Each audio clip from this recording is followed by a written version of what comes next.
topics and opinions expressed in the following show are solely those of the host and their guests and not those of W4CY Radio, its employees, or affiliates.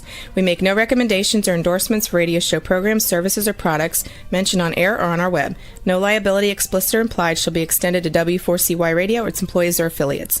Any questions or comments should be directed to those show hosts. Thank you for choosing W4CY Radio.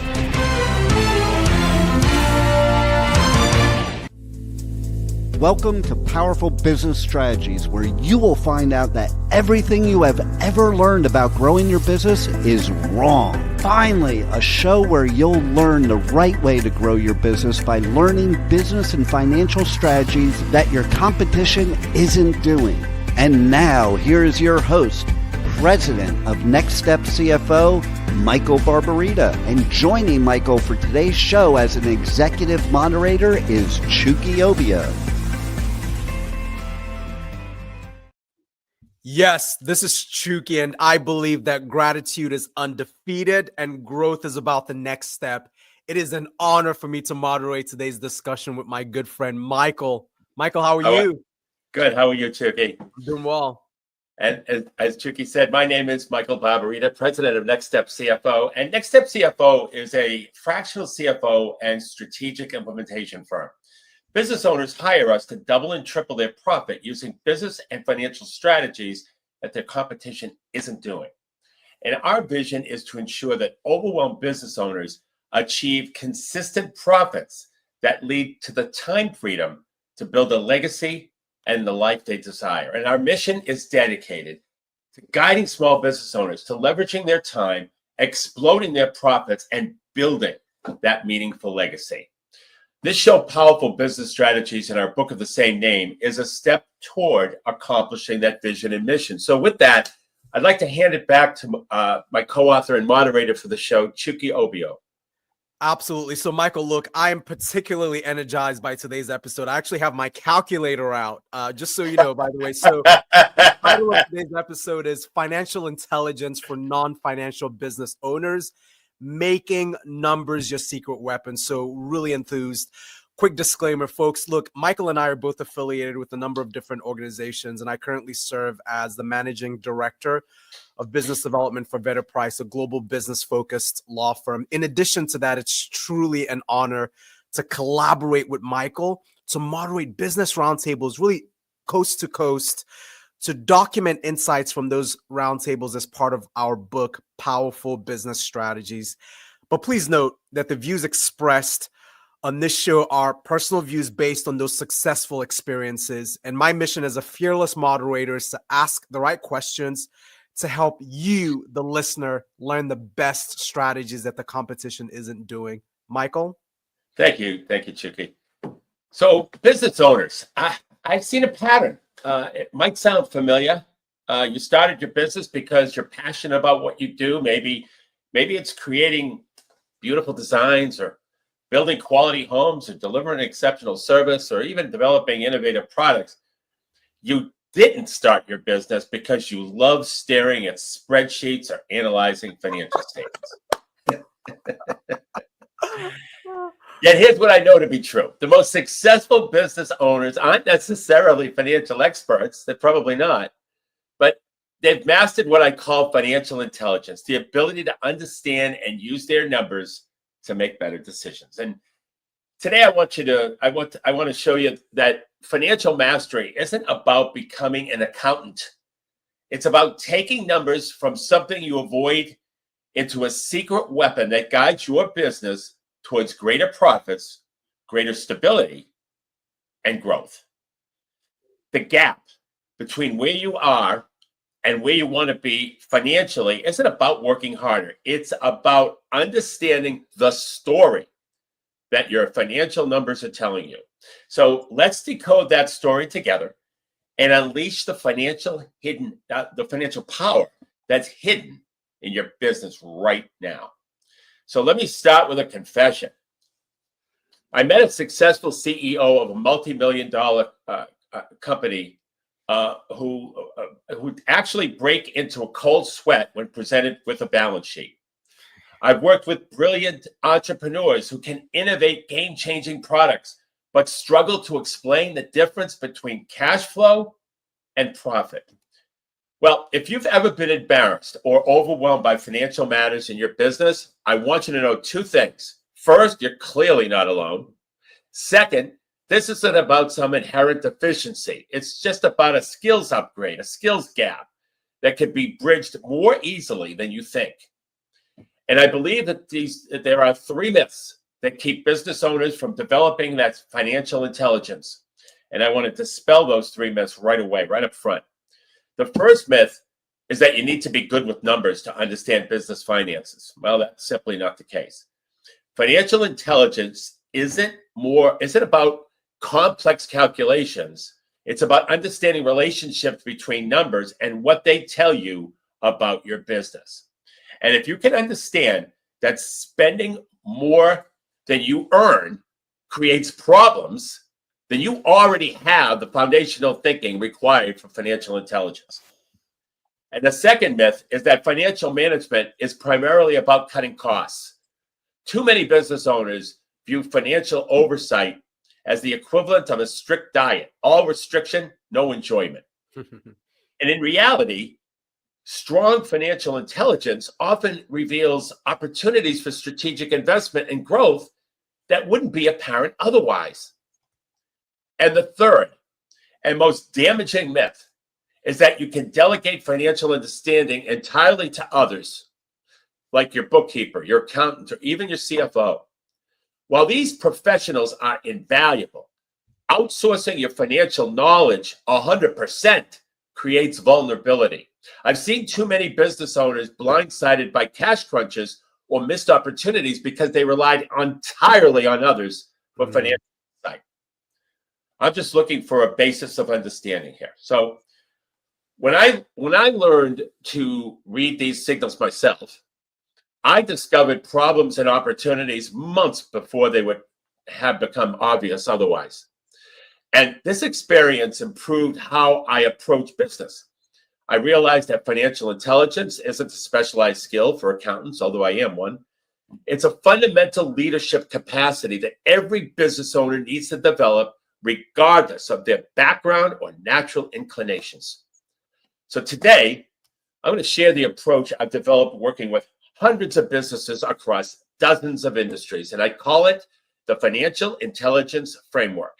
And it will help you improve your relationship with your business numbers from one of confusion or avoidance to clarity and confidence. And this framework has three components. Number one is understanding the vital 5 metrics that tell you the most of what you need to know. Second, mastering the financial narrative, the story your numbers are telling you about your business. Third, developing financial foresight. This is using financial intelligence to anticipate and prepare for the future. So throughout today's show, we'll explore each component and provide practical steps to implement them in your business, regardless of your current level of financial comfort. One lesson I learned is that you need to monitor both profit and cash flow simultaneously. So profit tells you whether your business model is viable in the long term, while cash flow tells you whether you'll survive in the short term. Both are essential, but many business owners focus exclusively on profit until a cash crisis forces them to learn this distinction the hard way. Understanding this relationship between profit and cash is one of the cornerstones of financial intelligence. And it's not about complex accounting rules, but rather about developing a practical understanding of how money actually moves through your business. So let's dive deeper into the first component of the financial intelligence framework, and that's understanding the vital 5 metrics. In my experience working with hundreds of business owners, I found that most financial overwhelm comes from trying to track too many numbers without understanding which ones truly matter for decision making. And the truth is, while a comprehensive financial analysis might involve dozens of metrics, most business owners can dramatically improve their financial outcomes by focusing on just five critical numbers. I call these the vital 5. And these are the financial equivalent of vital signs in healthcare. Just as a doctor checks your pulse, your blood pressure, and temperature to quickly assess your overall health, these 5 metrics give you a rapid assessment of your business's financial condition. Now, the first vital sign is sales or revenue. This seems obvious, but I'm always surprised by how many business owners don't know their exact sales figures on a daily, weekly, or even monthly basis. Revenue isn't just a vanity metric. It's the fundamental input that drives all the other financial outcomes. So you should know not only your total revenue, but also how it's trending, up, down, sideways, how it's distributed across products or services as well, and how it compares to your projections, if you have them, which you should. A landscaping company, for example, implemented a simple daily sales tracking system and discovered that 80% of their revenue came from just 2 services, while they were spending most of their marketing budget promoting lower performing offerings. This basic revenue insight led to a 35% increase in profit within 3 months. So the second vital sign is gross profit dollars. This is the money remaining after subtracting the direct costs of delivering your products or services. And direct costs include things like materials, direct labor, subcontracted labor, and any other expenses, freight, that increase directly with sales volume. And gross profit matters because it tells you how much money you have available to cover your fixed costs and generate a net profit. See, many businesses focus on sales growth without realizing that gross profit that's not sufficient to sustain their operations. You've got to understand the gross profit component. So a retail store owner was excited about growing sales until she realized or analyzed her gross profit and discovered that her newest, fastest growing product line actually had the lowest gross profit. So by reallocating her focus to higher margin products, she increased her overall gross profit by 22%, even though total sales remained relatively stable. That's about profit. That's about understanding your profit versus just the top line. The third vital sign is gross profit percentage. This is really, really important. This is your gross profit divided by your revenue, expressed as a percentage. So while gross profit dollars help you tell you the absolute amount available to cover your fixed costs, gross profit percent tells you how efficiently you're generating that profit. Industry benchmarks for gross profit, by the way, they vary. They really do. They vary. They're all over the place. You know, from as low as 10 to 15% in some retail categories to 70 to 80% in certain professional services. But what matters most is not comparing yourself to an abstract standard, but tracking your own trends and understanding what drives changes in your gross profit margin. So a restaurant owner notices gross profit percentage declining despite stable food costs. Investigation revealed that staff was over proportioning certain high cost ingredients. So a simple portion control system restored his margins without changing menu prices or quality. And the fourth vital sign is net profit. This is what remains after all expenses, both direct and overhead, are subtracted from revenue. So it's essentially your bottom line, and it represents the return of all your effort and investment. Net profit matters not just for current income, but for business sustainability and growth, because without adequate net profit, you can't weather the downturns or invest in opportunities or build a business value for eventual exit or succession. So a manufacturing company who had focused exclusively on revenue growth was shocked to discover that his net profit had been declining for 3 consecutive years despite sales increases. So by analyzing which products and which customers were most profitable, he restructured his offering to emphasize higher margin business, doubling his net profit within 18 months. And the fifth vital sign is cash position. Simply how much money you have available right now. It includes cash in all of your bank accounts. While the other metrics tell you about business performance, cash position tells you about business survival capacity. You see, many profitable businesses fail because they run out of cash.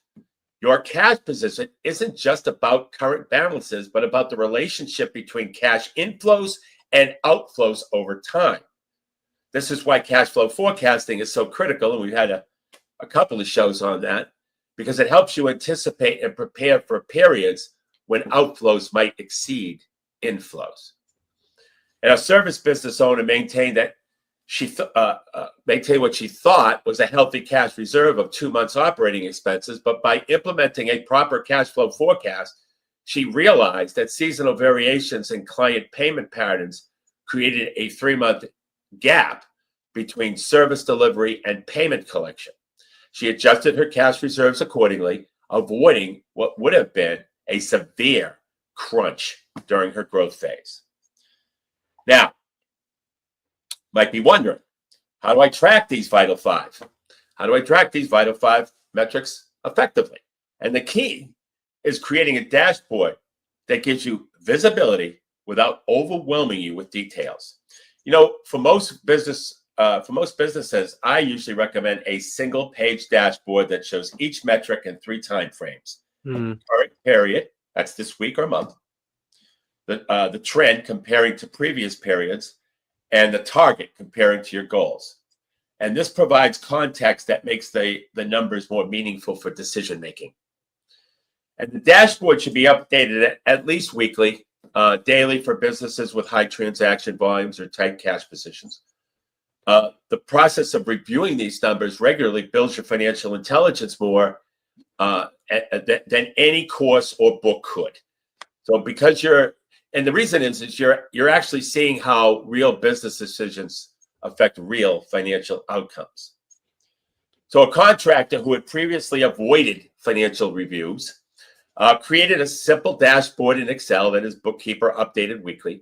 And within 3 months, he not only understood his numbers, but he had developed intuitive financial judgment that helped him make better pricing decisions, better staffing decisions, and better overall investment decisions. The power of the Vital Five is that it makes financial management accessible and understandable. You don't need an accounting degree to understand these metrics, but mastering them gives you the insight to make decisions that dramatically improve your business outcome. Michael, look, very inspired by the insights so far. I've got to ask a question though. So these Vital Five metrics, I mean, make a lot of sense, right? But I'm a bit curious though, like how frequently should business owners be reviewing each of these metrics? And then does that vary based on industry or business size?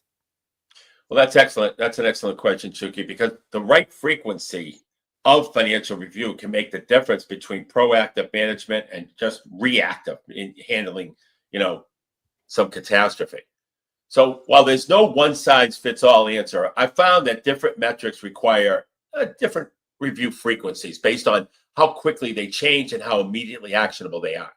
And at the very top of the pyramid is cash position, which should be reviewed daily by virtually every business owner, regardless of size or industry. Cash changes daily through sales, payments, expenses, and problems can develop. I used to check my cash position and still do for my business today at the beginning of the day and the end of the day, twice. Next is sales or revenue, which most businesses should monitor daily or at a minimum weekly. Sales trends provide immediate feedback on marketing efforts, seasonal shifts, competitive changes, economic conditions. A retail company who implemented daily sales tracking immediately noticed a 30% drop on Tuesdays and Wednesdays, leading to targeted promotions that balanced weekly revenue. Gross profit metrics typically need weekly review for businesses with variable costs or pricing, and at a minimum monthly review for those with more stable cost structures. I still am in favor of weekly for gross profit. A restaurant that tracked food costs weekly discovered significant variation based on which staff members were preparing certain dishes, allowing for immediate training interventions. And then net profit generally requires a monthly analysis for most businesses, though service businesses with high fixed costs can sometimes extend this to quarterly if other metrics remain stable, but I would advise against that. It needs to be at least monthly. And the key is ensuring that you're not waiting until year end to discover profitability issues. I can't tell you how many companies do that. So start with a frequency that feels manageable for your comfort level, then gradually increase it as your financial intelligence develops. The goal is building a sustainable habit, not creating another obligation that gets abandoned when you're busy. Yeah, Michael, as you know, we've got a dynamic group of listeners. In fact, we've got a question from one listener here. Many business owners, Michael, I mean, they feel overwhelmed by the prospect of having to learn financial management, right? What's your advice for someone who's intimidated? And that's a really important mindset, intimidated by numbers, but they know that they've got to develop the skill. Yeah, that is really an important question, Chuki. I commend the listener for asking that. Because the emotional barrier to financial management is often more significant than the intellectual one. Yeah. My first piece of advice is to start with curiosity rather than mastery. You know, many business owners avoid financial management because they believe they need to understand everything at once. Instead, approach your financials with specific questions. Why did sales increase last month? Or which services have the highest gross margin? These focused inquiries make financial exploration less overwhelming and immediately relevant. Second, use visual learning to your advantage. Most business owners are visually oriented, which is why traditional financial statements can be so intimidating. They're text and numbers without any visual context. So convert your vital 5 metrics into simple graphs or charts that show trends over time. Anytime I can show a financial dashboard to a client with graphs, it's so much better for them to understand and easier for them to understand. Third, connect financial metrics to operational realities you already understand. For example, if your gross margin percent is 40%, that means for every $100 in sales, you have $40 to cover overhead and profit. Thinking in these concrete terms makes financial concepts more tangible rather than abstract. And then fourth, give yourself permission to learn incrementally. Financial intelligence, it's just not binary. It's not that you either understand finance or you don't. It's a spectrum. And every step along the spectrum brings value. A landscape contractor started by simply tracking daily revenue for a month. That's it. That single habit created enough insight and confidence for him to gradually expand his financial monitoring to gross profit or gross profit percent. Finally, remember that financial intelligence is about decision making, not accounting. Your goal isn't to become a CPA, a bookkeeper, or CFO. It's to extract meaningful insights that help you make better business decisions. Keep your focus on how financial understanding improves outcomes rather than on mastering accounting terminology or procedures. The business owners who most successfully develop financial intelligence are those who overcome the initial emotional barrier and discover that with the right approach, financial management isn't just accessible, it becomes generally interesting because it tells the story of your business in a new and powerful way. So before I continue this discussion, we're going to take a 90-second break. Hey there, business owners. Let me ask you something. Are you tired of blending in with your competitors? Frustrated with slow growth and slim margins? Well, I've got news for you. Everything you've ever learned about growing your business is wrong. But don't worry. I'm here to let you in on a secret weapon, your position of market dominance. It's what sets you apart, makes you irreplaceable, and has customers lining up at your door. My name is Michael Barbarita from Next Step CFO. I know what you're thinking. Sounds great, Michael, but how do I find my position of market dominance? Well, that's exactly why we've created our game-changing implementation program called Next Step to Market Dominance. In just 90 days, we'll guide you step by step to a position of market dominance by uncovering your unique strengths that competitors can't touch, by crafting a message that resonates deeply with your ideal customer, by building a strategy that turns you into the go-to expert in your field. Now, this isn't theory. These are battle-tested strategies that have helped businesses like yours double, triple, and quadruple their revenue. Don't let another quarter go by struggling to stand out. It's time to dominate your market, period. Go to nextstepcfo.net/contact, fill out the form, and in the message section, put the word dominate. Or call us at 781-326-3822. That's nextstepcfo.net/contact, or call us at 781-326-3822. Welcome back. And remember, any replay that you need to catch, you could go to powerfulbusinessstrategies.com.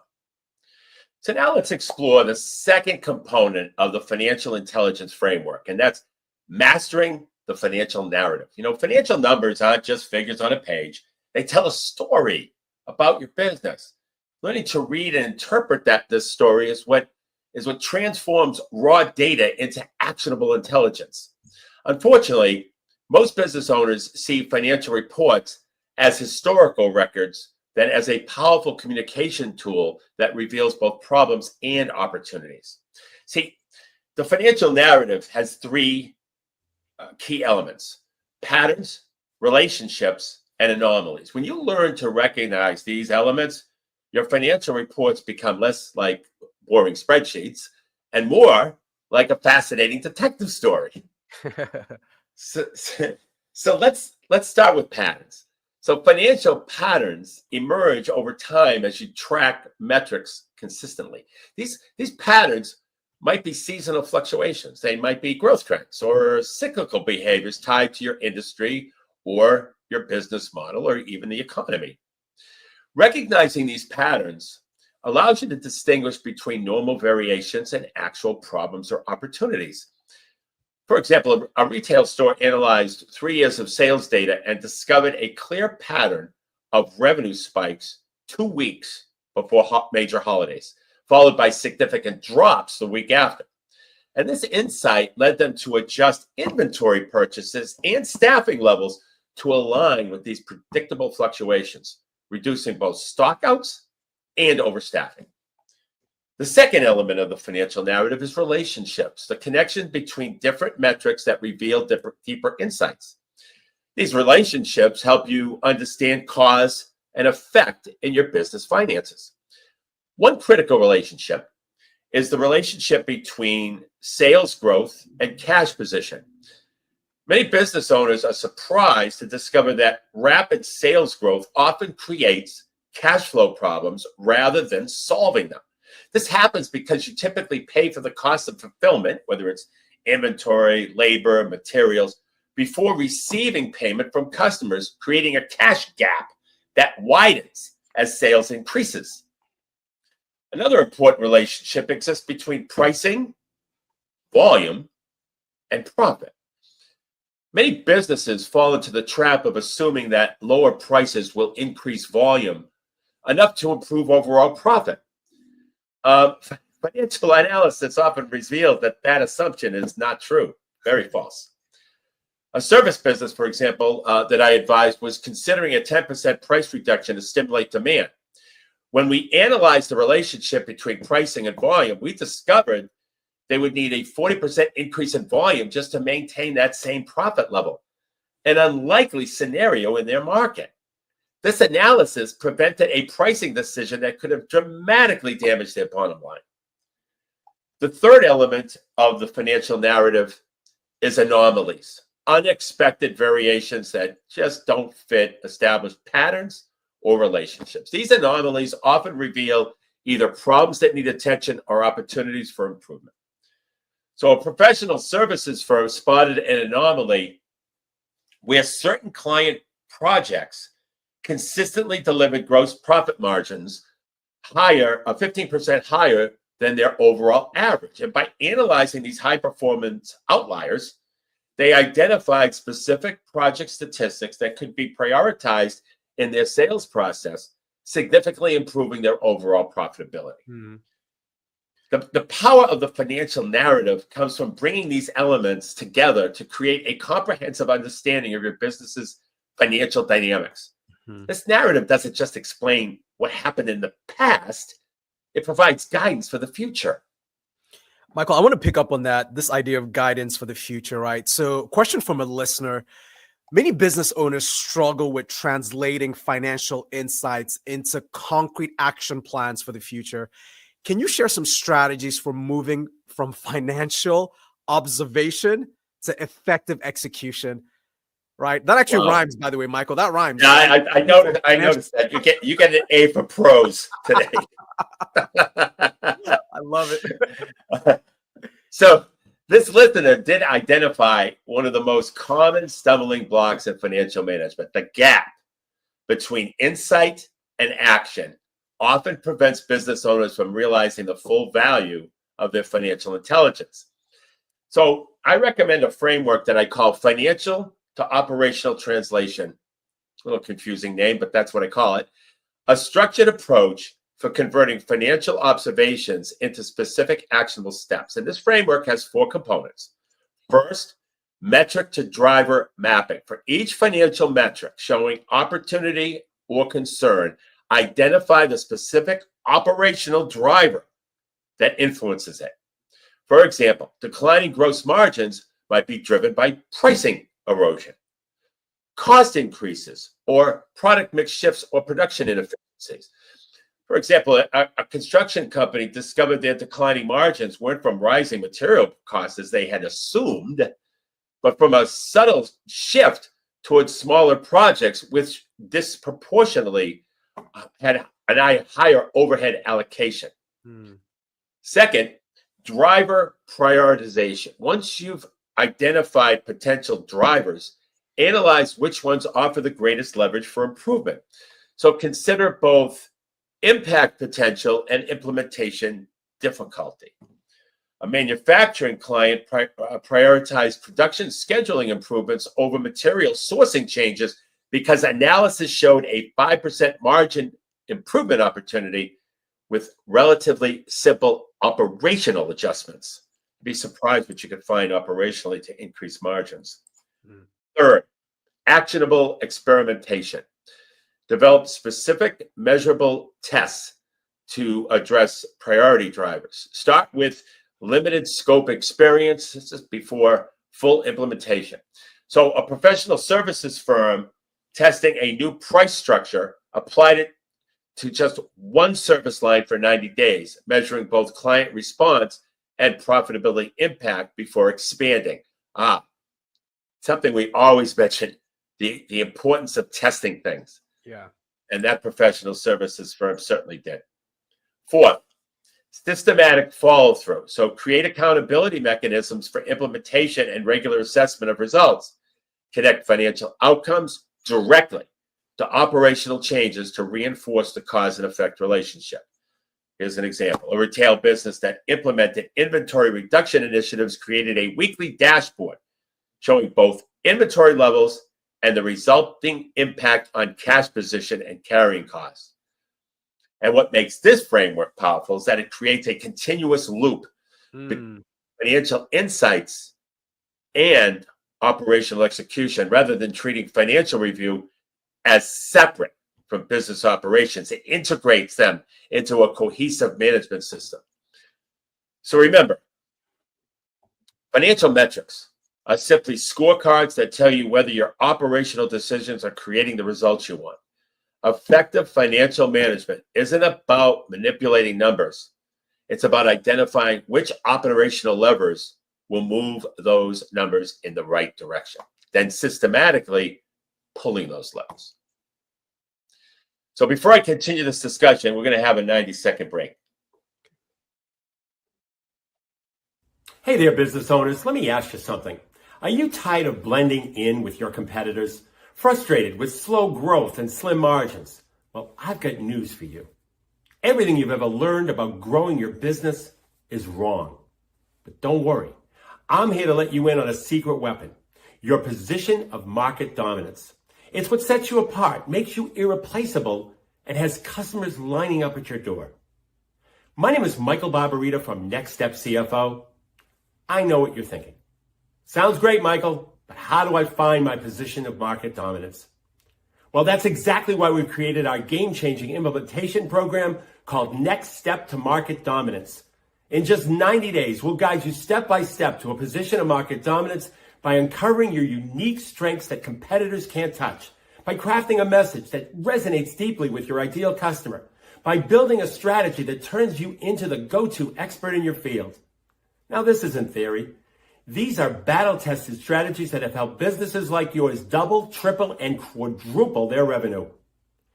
Don't let another quarter go by struggling to stand out. It's time to dominate your market, period. Go to nextstepcfo.net/contact, fill out the form, and in the message section, put the word dominate.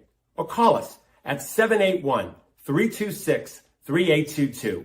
That's nextstepcfo.net/contact, or call us at 781-326-3822. Welcome back. And remember, once again, if you miss any part of this podcast, you could go to powerfulbusinessstrategies.com. We have the replay of every show on that site. So now let's explore the third component of the financial intelligence framework, and that's developing financial foresight. While understanding current metrics and narratives is essential, truly sophisticated financial intelligence extends into the future. Financial foresight is the ability to anticipate financial outcomes before they happen, allowing you to make proactive decisions rather than reactive adjustments. And the cornerstone of financial foresight is effective forecasting and scenario planning. Many business owners avoid forecasting because they had negative experiences with projections that proved wildly inaccurate. But the greatest value of forecasting isn't perfect prediction. It's better preparation. Think of financial forecasting like weather forecasting. A meteorologist can't tell you with certainty whether it will rain exactly 27 days from now, but they can identify patterns and trends that help you prepare appropriately. Similarly, financial forecasts help you identify likely outcomes and potential risks so that you can position your business accordingly. Effective financial forecasting has three key elements: rolling timelines, multiple scenarios, that's multiple what-if scenarios, by the way, and regular updates. First, rolling timelines provide both immediate clarity and long-term perspective. I recommend a dual forecasting approach. That's a 13-week forecast for immediate management, and then the higher level 12 to 24-month forecast for strategic planning. The 13-week forecast shows exactly when cash flow will flow in and out on a weekly basis, while the annual forecast helps identify the seasonal patterns and longer-term trends. Manufacturing company implemented this dual approach and discovered that while their overall annual projection looked healthy, they faced a significant cash shortfall in months 7 through 9 due to inventory buildup for their very busy season. This advanced knowledge allowed them to arrange financing before the crunch, avoiding what would have been a serious cash crisis. Second, multiple scenarios prevent false confidence that comes from single point forecasts. At minimum, I recommend creating 3 scenarios: a base case or a baseline case, what you generally expect to happen, a stress case, what happens if things go wrong, and an opportunity case, what happens if things go better than expected. A retail company created 3 scenarios before a major expansion. The baseline case showed healthy but manageable growth. The stress case revealed that if sales grew 15% slower than expected, they would deplete their cash reserves within 6 months. This insight led them to secure a larger line of credit as insurance against this downside scenario, which proved invaluable when a construction delay temporarily reduced foot traffic. Third, regular updates transform forecasting from a static prediction to a dynamic learning tool. The most effective approach is what I call rolling forecasting, where you update your projections monthly, incorporating actual results and adjusting future expectations based on new information. We always do rolling business and cash flow forecasts. And as you gain experience with forecasting, you'll develop what I call financial intuition, the ability to sense when projections are realistic or they need adjustment. This intuition isn't mythical or mystical. It's pattern recognition built through consistent financial management. So a service business owner who initially resisted forecasting became one of its strongest advocates after 6 months of rolling forecasts. She discovered that the process helped her identify subtle shifts in client behavior and market conditions long before they would have been obvious in historical reporting. And beyond forecasting, financial foresight also includes strategic financial planning, which is aligning financial resources with business objectives. This is where you move from tracking and projecting finances to actually shaping them. Strategic financial planning begins with defining clear financial objectives that support your broader business goals. And these might include revenue targets, profitability improvements, cash reserve accumulation, or debt reduction. Once objectives are established, you develop specific financial strategies to achieve them. These strategies connect operational decisions to financial outcomes, creating a roadmap for business growth and improvement. A landscape company that set an objective to increase their net profit margin from 8% to 15% within 18 months, and their financial strategy included 3 components: increasing prices on maintenance contracts by 7%, implementing fuel efficiency measures to reduce costs, and consolidating vendors to improve purchasing power. Each component had specific targets and implementation timelines. And the most important aspect of strategic financial planning is that it changes vague business aspirations into concrete financial frameworks. So instead of saying we want to grow, you specify we will increase revenue by 20% while maintaining a 40% gross margin and 12% net margin, requiring $50,000 in additional working capital. And this specificity creates clarity that drives better decisions throughout your organization. When everyone understands the financial parameters, they can make aligned choices without constant oversight. Another essential element of financial foresight is capital allocation, determining where to invest your financial resources for maximum return. This includes everything from day-to-day spending decisions to major investments in equipment, technology, or acquisitions. An effective capital allocation requires understanding the financial return on various investment options. This doesn't need complex financial modeling. It can be as simple as asking 3 questions about any significant expenditure. And those 3 questions are: number 1, what specific financial return do we expect from this investment? 2, when do we expect to realize this return? And 3, what risk might prevent us from achieving this return? You know, a manufacturing business was considering 2 potential investments: upgrading production equipment or expanding their sales team, one of those 2. By analyzing the expected financial returns, they discovered that while both were positive, the sales expansion would generate returns within 3 to 4 months, while the equipment upgrade would take 18 months to break even. And this insight led them to prioritize the sales expansion investment, using the resulting revenue increase to fund the second choice, the equipment upgrade, from cash flow rather than having to refinance or finance that equipment. Yeah, it's really interesting, Michael. And by the way, you're getting some compliments. Folks are saying it's nice to listen to a CFO who's very strategic and practical. So hats off on that. Question from a listener, Michael. Look, forecasting sounds powerful, but potentially complex. Let's be honest. How can business owners start to develop forecasting capabilities without getting overwhelmed by the process? Yeah. Well, forecasting can indeed seem intimidating, but I found that starting with a simplified approach makes it both manageable and immediately valuable. I recommend beginning with what I call incremental forecasting. This is a step-by-step process that builds forecasting muscle gradually, rather than trying to create comprehensive projections immediately. Once again, financial understanding is a step-by-step process.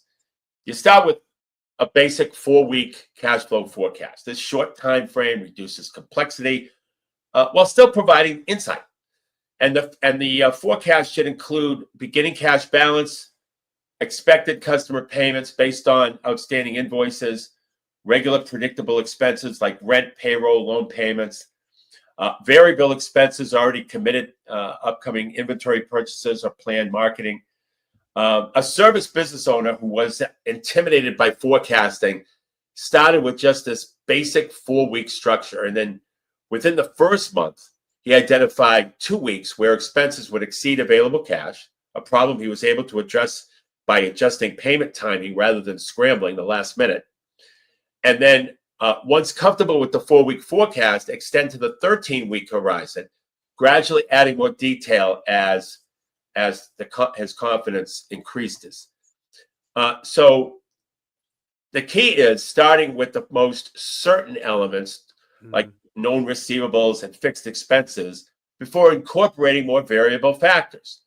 For the annual forecast, you can begin with a simple month-by-month projection of your vital 5 metrics. And don't worry about getting every line item perfect. Focus on the major revenue streams and the major expense categories that drive your business. A retail owner created her first annual forecast with just 4 revenue categories and 6 expense categories, providing sufficient insight for strategic planning without overwhelming detail. And the most important element for beginners is consistent review and refinement. Schedule a weekly forecast update where you compare actual results to projections and identify what you got wrong, what you got right or wrong. Chuki, do we have compliments today? We do. Absolutely. Yeah, we do. Go right ahead. Yeah, we'll take just a minute or two on that. So very straightforward. Michael, look, for today's business compliment segment, we're continuing our series of highlighting business owners and the great clients that they serve. So really quick one here. Compliments to Floyd Black, who provided a business review to Kathleen Miles of MBA Taxes. Michael, check out what Floyd wrote about Kathleen. Kathleen's bio supports her highly recommended services, and she is open-minded. Whenever I use that term, open-minded, I am reminded of an old saying: the most expensive habit is when you have a closed mind. How about that for a review, Michael? Excellent. Great. Back to you. I love it. Yeah, Kathleen provides bookkeeping, accounting services. You can check her out on her website, mbataxes.com. Back to you, Michael. Thank you, Chuki. So as we wrap up today's episode on financial intelligence for non-financial business owners, let me summarize the key insights that we've covered. We introduced the financial intelligence framework with its 3 core components. First, understanding the vital 5 metrics that provide a comprehensive review of your business's financial health. That's sales, gross profit dollars, gross profit percent, net profit, and your current cash position.